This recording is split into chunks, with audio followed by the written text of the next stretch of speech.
過去幾年有20幾萬香港人移英做英帝子民。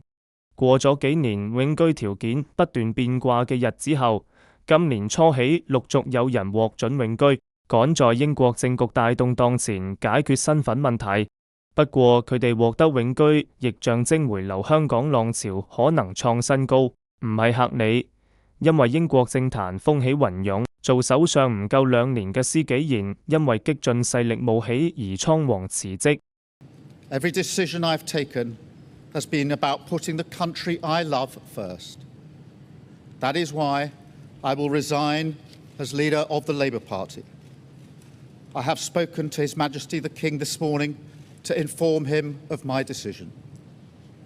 I will ask the National Executive Committee of the Labour Party to set out a timetable with nominations opening on the 9th of July and completed by the summer recess.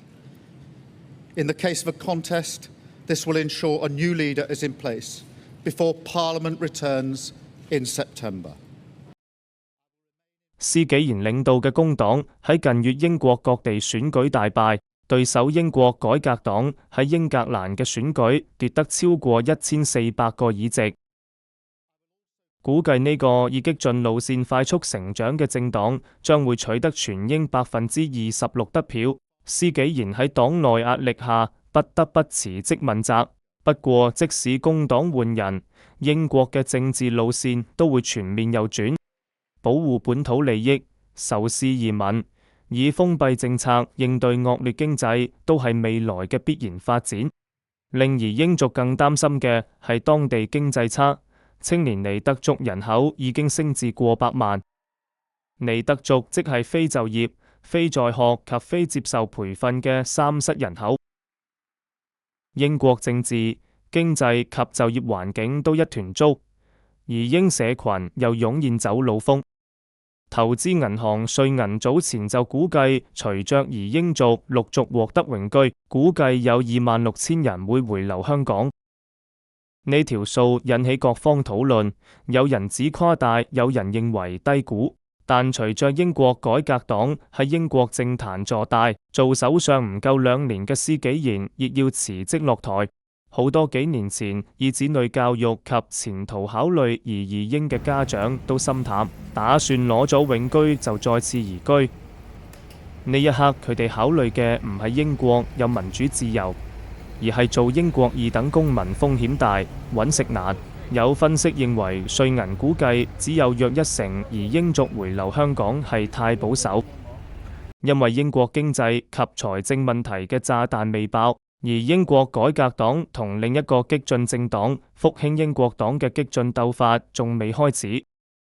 英國社會對外來人口嘅排擠同抗拒勢必會有增無減。有當地團體獲悉，部分家庭計劃暑假時遷徙。部分家庭甚至打算由一次連根拔起以避英國嘅富人稅。不過有移英族幾年前攞住千萬資金移英，經過幾年高消費及喺英國買樓後，再回流資產已經大蒸發，一切都要從頭開始。有移英家庭喺英國搞到離婚收場，留低同回流都係另一個更艱難嘅選擇。英國幾年間從移民夢想國度變成大批英國人想跳船逃離嘅地方，一大原因係英國脫歐自立搞到經濟大插水。2016年6月23日，英國公投脫歐。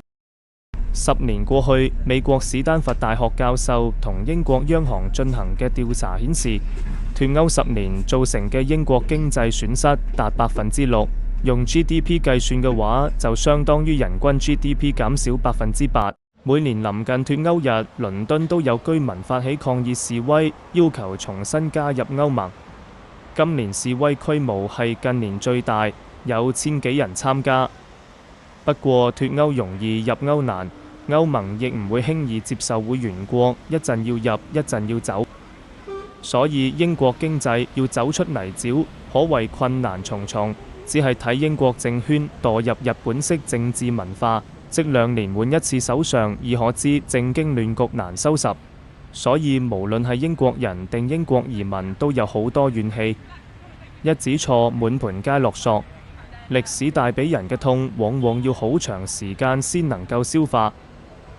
好啦，今日講住咁多，再會。